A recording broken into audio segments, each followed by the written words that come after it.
வணக்கம். பரபரப்பு மீடியா செய்திகளுக்காக நான் நிரோஷன். அமெரிக்க ஜனாதிபதி டொனால்ட் ட்ரம்ப் இந்திய ரஷ்ய எண்ணெய் வாங்குவதற்கு கூடுதலாக 25% வரியை விதித்து நிர்வாக உத்தரவை பிறப்பித்துள்ளார். இது அமெரிக்காவுக்கு இந்தியாவிலிருந்து இறக்குமதி செய்யும் பொருட்களுக்கான மொத்த வரியை 50% உயர்த்தும். இது அமெரிக்காவால் விதிக்கப்பட்ட மிக உயர்ந்த விகிதங்களில் ஒன்று. இந்த உத்தரவு பிறப்பிக்கப்பட்ட தேதியிலிருந்து 21 நாட்களுக்கு பின்னர் அமெரிக்காவின் கிழக்கு நேரத்தில் நள்ளிரவு 12:01 மணிக்கு அல்லது அதற்கு பின்னர் நுகர்வுக்காக உள்ளிடப்பட்டு அல்லது நுகர்வுக்காக கிடங்கிலிருந்து எடுக்கப்படும் பொருட்களுக்கு புதிய வீதம் பொருந்தும் என்று ட்ரம்பின் நிர்வாக உத்தரவில் கூறப்பட்டுள்ளது. இந்த நாள் மற்றும் நேரம் குறித்தலுக்கு காரணம், ட்ரம்பின் நிர்வாக உத்தரவு வெளியாகுவதற்கு முன் இந்தியாவிலிருந்து பொருட்கள் கப்பலில் புறப்பட்டிருந்தால் 21 நாட்களுக்குள் அந்த கப்பல் அமெரிக்கா சென்றுவிடும். அதற்கு இந்த மேலதிக 25% வரி கிடையாது. அதன்பின் அமெரிக்கா போகும் பொருட்களுக்கு 25% பிளஸ் 25 மொத்தம் 50% வரி.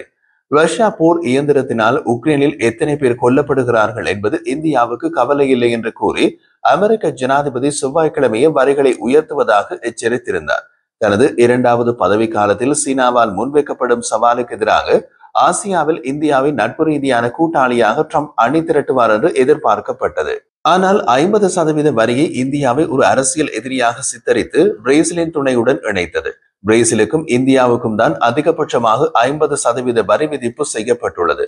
இந்தியாவுக்கும் அமெரிக்காவுக்கும் இடையிலான நெருக்கடி திடீரென்று வர்த்தக விதிமுறைகளை விட மிகப்பெரியதாக தெரிகிறது. ஜூலை 30ஆம் தேதி இந்தியாவின் பொருளாதாரம் இறந்துவிட்டதாக ட்ரம்ப் அறிவித்த போது இந்தியாவுக்கு எதிரான தாக்குதல் தொடங்கியது. அதுவரை அவரது நிர்வாகம் இந்தியாவின் வர்த்தக தடைகளை குறைக்க முயன்று வந்தது. ஆனால் போர்க்காலத்தில் தள்ளுபடி விலையில் ரஷ்யாவின் எண்ணெயை இந்தியா 2 ஆண்டுகளுக்குள் வாங்கியது பற்றி எதுவும் கூறவில்லை. ஏப்ரல் மாதத்தில் ட்ரம்ப் உலகளாவிய வரிகளை உயர்த்துவதாக அறிவித்ததன் அதிர்ச்சிக்கு முன்பு உலகின் 2 பெரிய ஜனநாயக நாடுகளான இந்தியாவும் அமெரிக்காவும் தங்கள் தலைவர்கள் உருவாக்கிய நட்பை அனுபவித்து வருவதாக தோன்றியது. பிப்ரவரியில் வெள்ளை மாளிகையில் ட்ரம்புடனான ஒரு சந்திப்பில் இந்தியாவின் பிரதமர் நரேந்திர மோடி அமெரிக்காவை ஒரு கூட்டாளியாக கொண்டு உலகின் மிகவும் முன்னேறிய பொருளாதாரங்களில் ஒன்றாக மாறுவதற்கான இந்தியாவின் நோக்கத்தை விவரித்தார். ஆசியாவில் இந்தியாவுடன் போட்டியிட மக்கள் தொகை மற்றும் பொருளாதாரம் கொண்ட ஒரே நாடு சீனா மட்டுமே. சீனா அமெரிக்காவின் மிக முக்கியமான பொருளாதார போட்டியாளராக உள்ளது. அந்த வகையில் அமெரிக்காவும் இந்தியாவும் ஒன்றாக இணைந்து சீனாவின் வலிமையை கட்டுப்படுத்த ஒருவருக்கொருவர் உதவ தயாராக இருப்பதான ஒரு தோற்றம் காணப்பட்டது. அமெரிக்காவை அதன் பொருளாதார எழுச்சியில் சேர்ப்பதில் மோடியின் நம்பிக்கை நன்கு அடித்தளமாக இருந்தது. 1/4 நூற்றாண்டுக்கும் மேலாக அமெரிக்க நிர்வாகங்கள் இந்தியாவை ஒரு புவிசார் அரசியலில் நட்பு நாடாக கருதி வருகின்றன. ஆனால் கடந்த வாரத்தில் இந்தியா மீதான ட்ரம்பின் அதிகரித்து வரும் தாக்குதல்கள் திடீரென்று இந்த கூட்டு முயற்சியை குறைமதிப்புக்குட்படுத்தி இரு நாடுகளின் வர்த்தக வட்டாரங்கள் முழுவதும் அதிர்வுகளை அனுப்பியுள்ளன. புதன்கிழமை ட்ரம்ப் பிறப்பித்த நிர்வாக உத்தரவில் ரஷ்யாவிலிருந்து எண்ணெய் வாங்குவதை தொடர்ந்தால் ஆகஸ்ட் 27 முதல் இந்தியா கூடுதலாக 25% வரியை எதிர்கொள்ள நேரிடும் என்று கூறப்பட்டதற்கு முன்பே சூழ்நிலை மாறி காணப்பட்டது. அமெரிக்காவுக்கு இறக்குமதி செய்யப்படும் இந்திய பொருட்களுக்கான 25% வரி கடந்த வாரம் ட்ரம்ப் அறிவித்த 25% வரிக்கு மேல் வருகிறது. கடந்த வாரம் ட்ரம்ப் அறிவித்த 25% வரி ஆசிய நாடு ஒன்றின் மீதான மிக உயர்ந்த விகிதங்களில் ஒன்றாக இருந்தது. ஆசியாவில் சீனாவை எதிர்கொள்ள அமெரிக்காவுக்கு இந்திய ஒத்துழைப்பு அவசியம் தேவை என்ற நிலையில் இந்தியா மீதான ஆரம்ப 25% வரி விதிப்பே மிக அதிகமாக இருந்தது. இப்போது ரஷ்ய எண்ணெயை காரணம் காட்டி அது இரட்டிப்பாகி உள்ளது.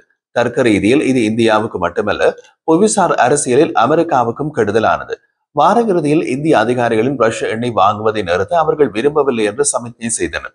தனது வரி அச்சுறுத்தல்களால் ட்ரம்ப் இரு நாடுகளுக்கும் இடையிலான பல மாத வர்த்தக பேச்சுவார்த்தைகளை கேள்விக்குள்ளாக்கியுள்ளார். சில வாரங்களுக்கு முன்பு பேச்சுவார்த்தையாளர்களும் வர்த்தக தலைவர்களும் உற்சாகமாக பேசினார்கள். அந்த பேச்சுவார்த்தைக்கு என்ன நடந்தது என்பது தெரியவில்லை. ஜனவரி மாதம் ட்ரம்ப் வெள்ளை மாளிகைக்கு திரும்பிய பின்னர் வாஷிங்டனில் அவரை சந்தித்த முதல் உலக தலைவர்களில் மோடியும் ஒருவர். இருவரும் நீண்ட காலமாக நெருங்கிய உறவை பகிர்ந்து கொண்டனர். அரசியல் தலைவர்களாக இருவரும் வலிமையானவர்களாக கருதப்படுகிறார்கள்.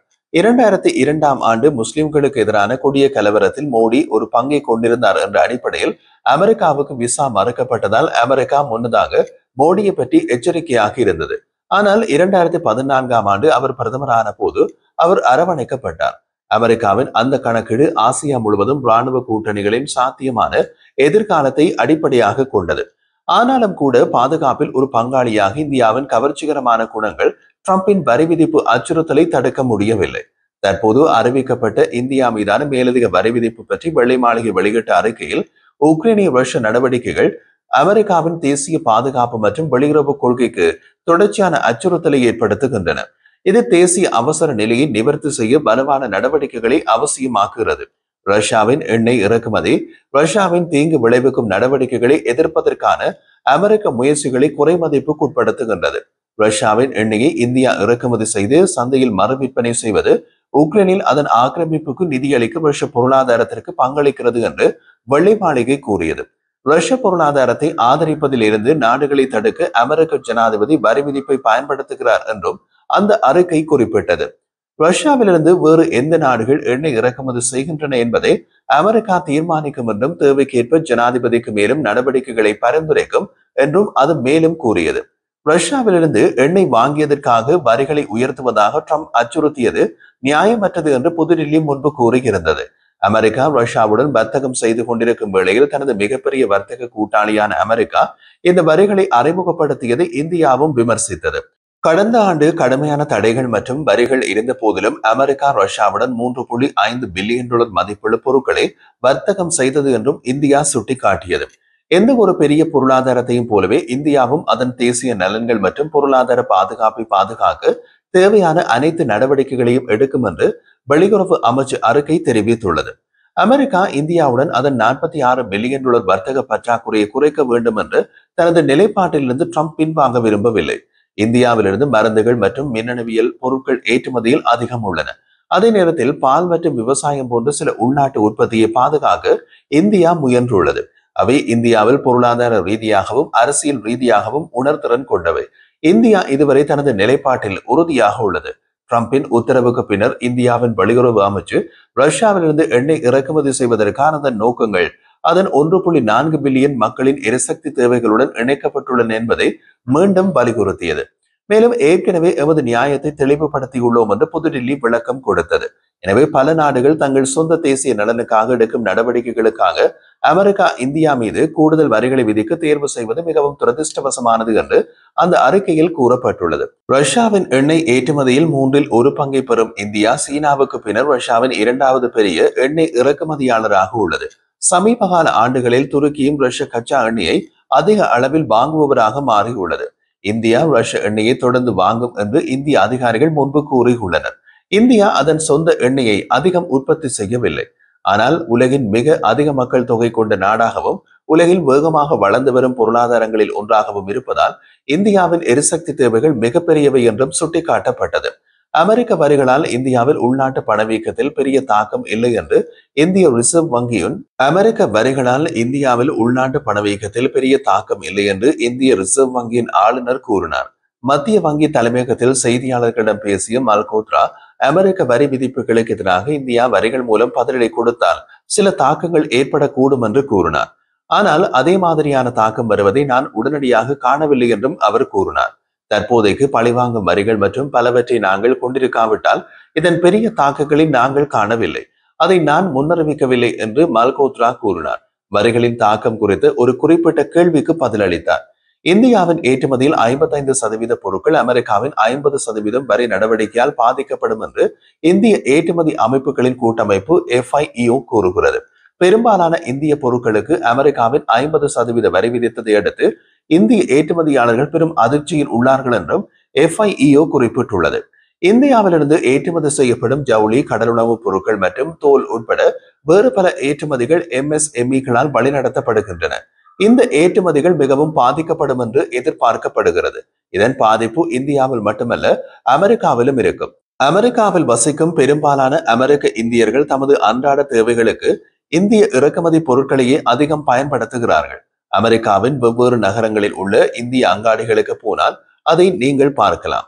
அந்த பொருட்களுக்கும் 50% வரி விதிப்பு இருக்க போகிறது. ட்ரம்பின் முதல் பதவி காலத்திற்கு பின்னர் இந்தியாவுடனான அமெரிக்க பொருட்களின் வர்த்தக பற்றாக்குறை கிட்டத்தட்ட இரட்டிப்பாகியுள்ளது.